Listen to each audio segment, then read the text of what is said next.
Muita paz a todos. É uma alegria estar mais uma vez realizando esse estudo com vocês. Estudo esse que se refere ao curso do Estudo Sistematizado da Doutrina Espírita, dirigido pela Casa Espírita Nosso Lar. Vamos, na aula de hoje, estudar o roteiro 4, Limite do Trabalho e do Repouso. Roteiro esse que faz parte do módulo 12, Lei de Sociedade e Lei do Trabalho. E para nós analisarmos o limite do trabalho e o limite do repouso, é necessário nós verificarmos a questão 682 do Livro dos Espíritos, na qual Kardec faz a seguinte pergunta à espiritualidade. Sendo uma necessidade para todo aquele que trabalha, o repouso não é também uma lei da natureza? E a espiritualidade responde: o repouso serve para a reparação das forças do corpo e também é necessário para dar um pouco mais de liberdade à inteligência, a fim de que se eleve acima da matéria. A espiritualidade, então, nos lembra nessa resposta que a lei do trabalho ela é uma necessidade do homem. Precisamos trabalhar para evoluir espiritualmente. Mas é necessário observar a necessidade do nosso corpo físico de repouso. E mais que isso, o repouso não é apenas um descanso do corpo físico, é também uma necessidade do espírito no aspecto em que ele, realizando o repouso, ele tem como possibilitar o desenvolvimento da criatividade, a potencialização da inteligência, já que, livre das atividades que sobrecarregam e exaurem as energias, pode então a mente realizar um processo de depuração daquilo que aprendeu durante o dia, das suas vivências durante o dia. E assim, exercendo essa vivência, essa depuração, pode, como diz a espiritualidade, se elevar acima da matéria. Na questão 683, Kardec então pergunta: qual o limite do trabalho? E a espiritualidade responde: o limite das forças. Em suma, Deus deixa inteiramente livre o homem a esse respeito, significando que a lei do trabalho ela é necessária, mas o homem não perde o seu livre-arbítrio, que está lá inserido na lei de liberdade, porque ele vai saber até onde ele vai desenvolver suas potencialidades. Desenvolver no sentido de executar o trabalho de maneira sistemática. É preciso que o homem, portanto, respeite as limitações do corpo físico, para que, primeiro, restaure as energias necessárias ao desenvolvimento de suas atividades e, como dito na questão 682, tenha ele a oportunidade de realizar ali uma tarefa mais reflexiva, uma tarefa em que, livre dos pensamentos que levam à execução de um trabalho, possa ele utilizar sua imaginação, deixar sua inteligência, deixar-se levar pelos pensamentos, pensamentos esses não apenas voltados ao trabalho, mas também voltados a atividades que vão elevar o espírito, como as artes, a música, enfim, qualquer desempenho de atividade em que o homem se desvincule simplesmente da necessidade de garantir o seu sustento e de desenvolver um trabalho. Divaldo Pereira Franco, ele explica, através do espírito Joana de Ângeles, que, sendo o trabalho uma lei natural, o repouso é consequente conquista a que o homem faz jus para refazer as forças e continuar o ritmo de produtividade.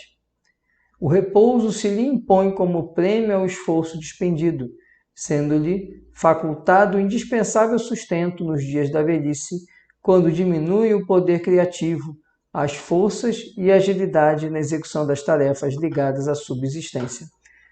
Nos lembra aqui, Joana de Ângeles, através das mãos de Divaldo Franco, que Se o trabalho é uma lei natural, o repouso é uma das consequências do trabalho. Quando nós trabalhamos, nós garantimos o nosso sustento, um meio de sobrevivência digno, mas também auferimos a possibilidade e a necessidade de reorganizar as nossas faculdades e nossas energias. Por isso a importância do repouso, a importância de se desligar dos problemas do trabalho, dos problemas da atividade cotidiana, para que possamos nos conectar com as atividades mais elevadas, com o nosso potencial de sintonia com as esferas superiores. E coloca ainda, Divaldo Franco, a questão da nossa jornada, da nossa existência carnal. Nós temos uma vida, uma existência, e temos momentos em que o vigor físico ele prepondera. Mas conforme vamos avançando na idade, o vigor físico ele vai dando espaço, cedendo espaço a outras capacidades do homem, até que ele fique, em razão do corpo físico, veja, não é o espírito que perde a capacidade, mas é o corpo físico, como natural consequência do envelhecimento, ele vai diminuindo suas potencialidades, embora o espírito continue ainda com o seu vigor. Então é preciso compreender nessa nossa jornada exatamente o momento do trabalho e o momento do repouso. Isso vale também para a nossa jornada de vida. Nós precisamos caminhar tendo consciência que haverá um momento em que nós teremos que diminuir naturalmente o nosso esforço no trabalho e dar mais valor ao repouso por necessidade do corpo físico, o que não significa a total cessação das atividades laborais. Todos nós podemos desempenhar uma atividade de auxílio próximo, de trabalho mesmo, com alguma remuneração, alguma compensação financeira, mas precisamos lembrar das limitações do nosso corpo físico. Então, conforme vamos avançando na linha do tempo, da nossa existência, precisamos sim saber respeitar as limitações que a evolução na jornada, o avanço do tempo, impõe à nossa vestimenta carnal. Na mesma obra, Divaldo Franco comenta que todos os seres humanos precisam encontrar alguma coisa que possam fazer, pois ninguém consegue ser feliz sem que se sinta útil ou necessário a alguém. E nesse ponto é a chave que devemos observar no limite entre o trabalho e o repouso. O ócio exagerado também gera uma desarmonia do espírito e uma desarmonia para o corpo físico. É preciso sempre haver um equilíbrio entre o trabalho e o descanso.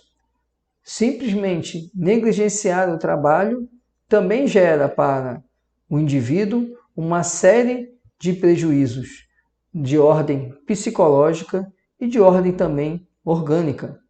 Por isso que é importante o indivíduo ele observar a necessidade do trabalho e a lei do trabalho. Não pode simplesmente ficar essa atividade relegada a segundo plano em razão da preferência do indivíduo pela inatividade, pelo ócio, porque isso vai fazer com que o indivíduo esteja privilegiando e fazendo preponderar em sua existência a sombra da preguiça, a sombra do ócio.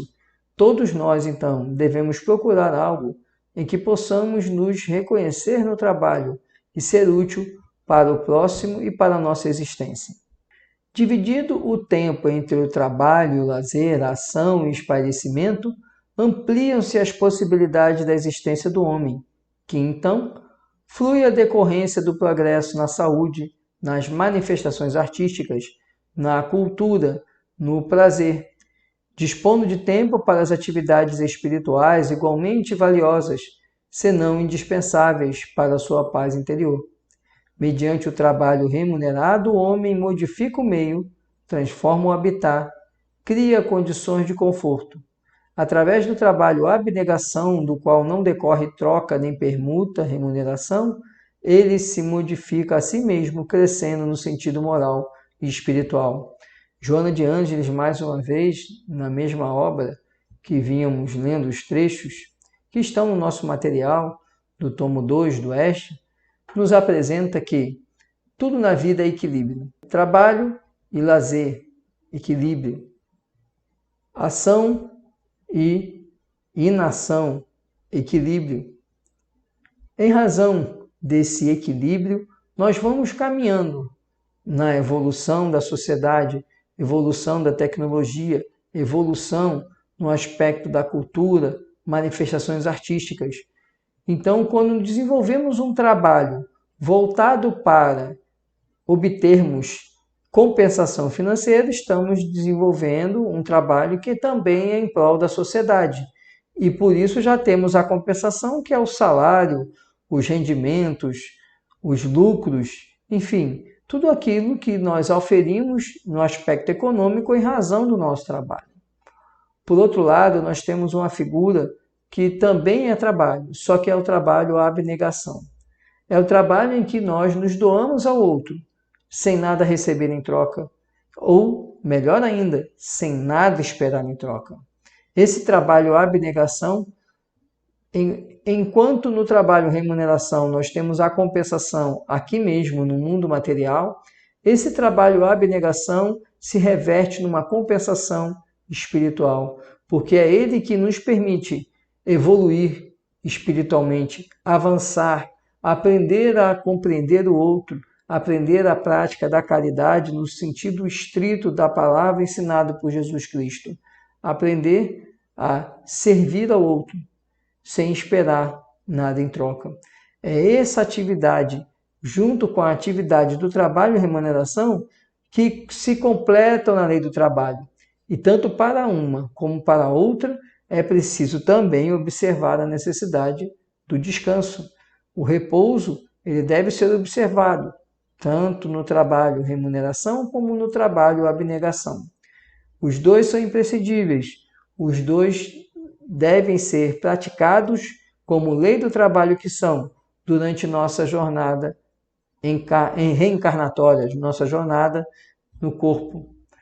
Mas é preciso lembrar que a lei do trabalho, ela também pressupõe o descanso. Entretanto, esse descanso, como dito na questão 683 do Livro dos Espíritos, ele é uma liberdade que Deus nos dá. Deus nos permite escolher o momento do descanso, o quanto descansar e o que fazer, como essa atividade de descanso, a prática de um hobby, ouvir uma música, ler um livro, fazer uma meditação, enfim, qualquer atividade em que você se desconecte da atividade trabalho. O limite do trabalho e do repouso é observado inclusive no plano espiritual. André Luiz nos faz inúmeras referências a respeito desse assunto em sua obra. Em Nosso Lar, por exemplo, nos informa, aqui em verdade, para que determinados servidores não fiquem mais sobrecarregados que outros, mas a lei do trabalho é também rigorosamente cumprida. Ou seja, André Luiz nos mostra que lá no nosso lar também existe o descanso.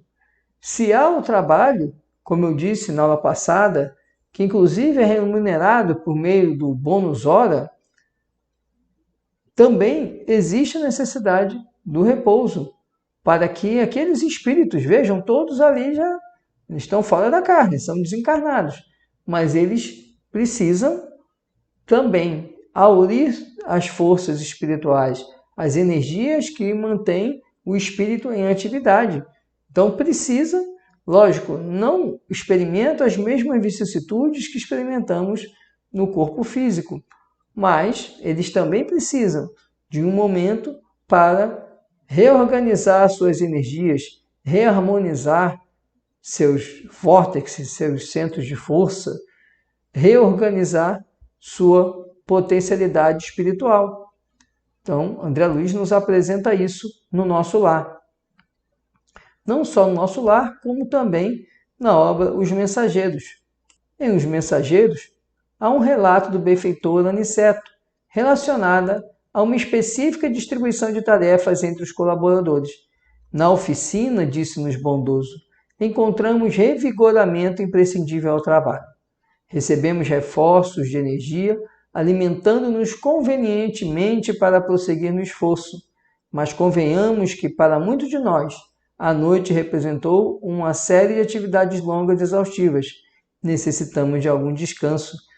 Nessa passagem, Aniceto, ele conclama os companheiros que estavam na crosta, que tinham retornado à crosta para a oficina, para o trabalho, para a assistência espiritual que lhes foi orientada, mas ele lembra que precisavam ainda assim, após essa noite de trabalho, que eles atuaram, fizeram uma série de trabalhos junto com espíritos encarnados que estavam em desdobramento em razão do sono, ele então, no amanhecer, ele sugere que os espíritos agora busquem um descanso. Então eles vão, dando seguimento nessa passagem, eles se deslocam para uma área de campo e ficam admirando um vasto campo e ali reorganizando suas forças, seu equilíbrio espiritual após uma noite de trabalho, reafirmando que mesmo na condição espiritual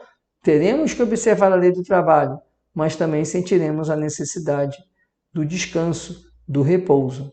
Na questão 283 do Livro dos Espíritos, Kardec faz o seguinte comentário: o Espiritismo esclarece que devemos ser muito cuidadosos, pois não é correto abusar da autoridade, impondo aos subalternos excessivo trabalho. Segundo os espíritos orientadores, quem assim procede está cometendo uma das piores ações. Todo aquele que tem o poder de mandar é responsável pelo excesso de trabalho que imponha a seus inferiores, porquanto assim fazendo, transgride a lei de Deus. Essa explicação de Kardec está relacionada, no nosso material do ESG, à questão levantada no próprio material sobre a escravidão. Toda vez que nós sobrepujamos o nosso semelhante e impomos a ele um trabalho indigno, um trabalho que fere as próprias leis divinas, porque a escravidão fere a lei de liberdade, um trabalho que subjuga o homem através de uma remuneração que não seja compatível com o seu esforço, com o seu sacrifício, sua responsabilidade, nós estamos aí, assumindo para nós responsabilidades gravíssimas em razão do excesso que estamos cometendo. Seja o excesso em impor trabalho excessivo, seja o excesso em não oferecer uma contraprestação à altura desse trabalho.